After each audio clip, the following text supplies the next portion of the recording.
feel like you're always a step behind the latest marketing trends, watching competitors capitalize on what's in?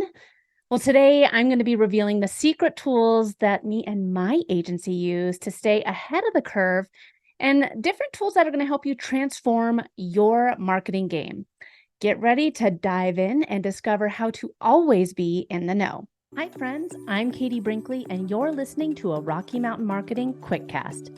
These bite-sized episodes are released every Thursday and are going to give you the latest news and tips in the world of social media that are happening right now. Let's dive into today's Quickcast episode. Welcome back to another episode of Rocky Mountain Marketing. Today, we're going to be diving into some tool talk. Yes, friends, for those of you that grew up in the 90s and 2000s, we're going to have a little tool time fun here on Rocky Mountain Marketing. I think that there's a number of tools out there that are going to help you with your marketing efforts. And not just for social media. You can use these tools for blogging, for email campaigns, for podcasting. If you are struggling with what type of content you should be posting about, these are the tools that are going to help you make waves and get seen by your ideal clients and customers. I want to just do a quick check here. So why am I talking about making sure that we're seeing what's trending? Because I feel like I've been standing on the soapbox here saying, oh, don't worry about trends and going viral. But trends are what your ideal client, your ideal customer, that's what they're talking about. Marketing isn't just selling. Marketing is about connecting, especially in the world of social media. How can you connect with your ideal client, with your ideal customer, so that you are creating the content that is answering their questions? You're leading the dialogue. You're answering the questions they didn't even know they had. You're leading the dialogue, not just chiming in. Some of the tools that we use at Next Step Social Communications to find out what the latest trends are, what people are talking about, and how our clients can stay ahead of the curve are a list of 7 different tools here. So here's 7 different tools that we use at Next Step Social every week to make sure that we and our clients are staying with the trends and are being found by our ideal clients and customers. So the very first one is Feedspot. So envision a platform offering really a panoramic view of the entire podcasting landscape. Feedspot's top podcast lists provide incredibly valuable insights, helping you tap into what listeners are interested in. It really, you're compassed into the vast ocean of content. Up next is BuzzSumo. And really, this is a marketer's best friend. So all you need to do is type in your niche keywords, and BuzzSumo unveils the most shared and talked about articles. And it's not just shooting in the dark. It really is looking at different targeting, ensuring that all of your content is hitting the mark. BuzzSumo is a great tool, but with all of this, I've talked about 2 different platforms so far, but before you even start using these different tools, the different platforms, different softwares, you need to know who it is that you're talking to. I do have another podcast episode where we dive into how you can identify your ideal client, and you should have a couple different personas so that you can look at exactly what it is that client A is searching for, client B is asking questions about. So make sure you know who your ideal client is. All right, number 3, we're going to go a little grassroots here, and I'm taking a page out of my best friend Jana's playbook.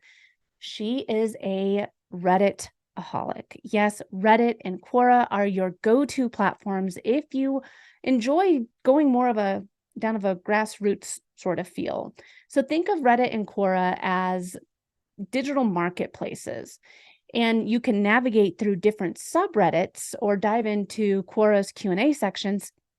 And by doing that, you are directly plugged into your audience's psyche. It's unfiltered, it's raw, it's honestly, it's invaluable. My good friend Alex Sanfilippo, the founder of Podmatch, he uses Reddit a lot to see what people are saying about his company, about his software. Because if people are talking about Podmatch on Reddit and they have questions or anything, he wants to make sure that he's going in with the answer so that they know that they're getting the customer support that they didn't even know that they were reaching out to get. So Reddit is a great place to go and see what kind of questions your ideal client and customer is having, but also to do a little social listening to see what people think about your product. All right, next up, number 4, Facebook groups. Yes, the world of Facebook is an incredible place. And I actually am in a number of groups, and one group I was in, it's with my next tip here, but one of my competitors has a Facebook group and it's huge.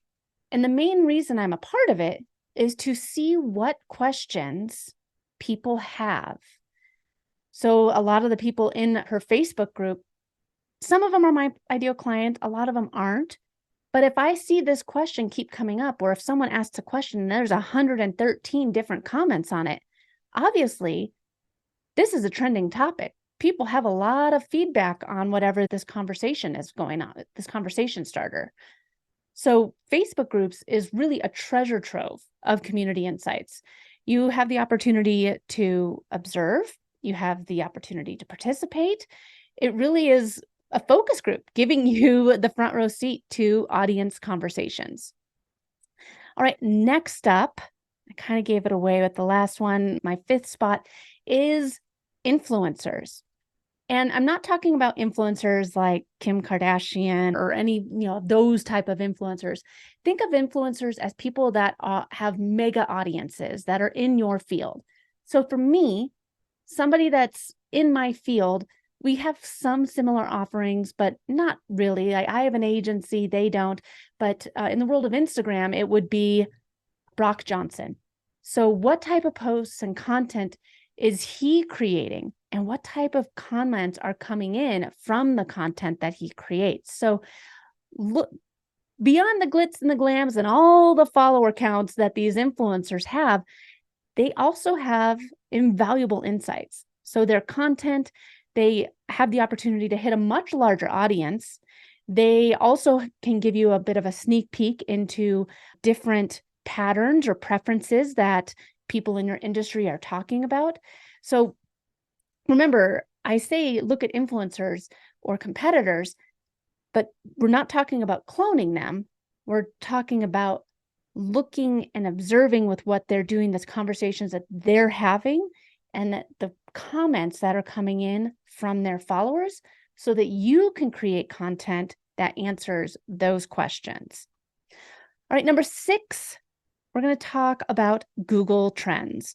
Google Trends is a great way to see what is happening that's trending in your industry.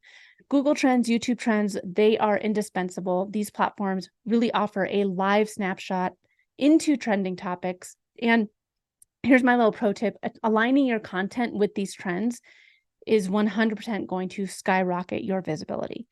So I have an email alert set up for my Google Trends for a number of different topics. So anytime someone says, is Instagram Threads declining or anything like that, I get notified on it so I can then create content specifically about what is trending. And then last but not least, number 7 on the list is answerthepublic.com. So this is a tool that really visualizes what the public is asking about on any given topic. It's really kind of like having an oracle revealing the questions, concerns, and curiosities that your audience is typing into the old Google. It's a gold mine for all sorts of content ideas, and it really will ensure that you are always answering the most pressing questions. So these 7 tools are tools that we use each and every week, each and every month, not just for creating our content, but for creating our clients' contents as well. When you're using these tools, really the biggest task for you is integration. How do you incorporate these trends while staying true to your brand? It's a delicate dance, but you always need to prioritize authenticity and what it is that makes you different. If you don't really align with what the trending topic is, well, say how you don't align with it or why you think that it's wrong. There's always a way that your authenticity and what you stand for and what it makes you and your brand different should be amplified.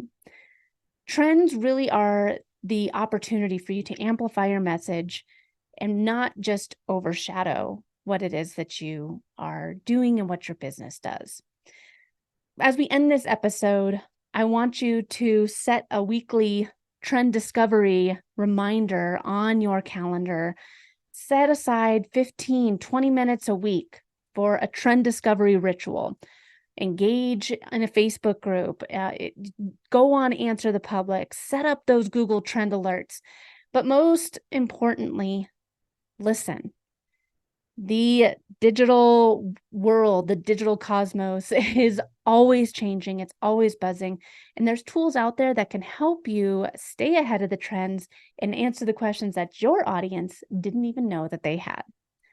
That wraps up another episode of Rocky Mountain Marketing. If you have not subscribed to the podcast yet, be sure to do so. And if you found this marketing toolkit helpful, be sure to pass along this episode to a friend and drop us a review. Until next time, let's lead the trend parade, not just march in it. Thanks so much for listening to this week's episode of Rocky Mountain Marketing. Make sure to subscribe so that you can continue navigating the world of entrepreneurship. And I'd love to hear from you. Please leave the show a review and connect with me on social media. You can find me on Instagram at @IamKatieBrinkley or connect with me on LinkedIn. And if you're ready to start making some sales on social media, be sure to grab my free guide to selling in the DMs without being spammy. You can get that at katiebrinkley.com. Let's keep taking your marketing to all new heights.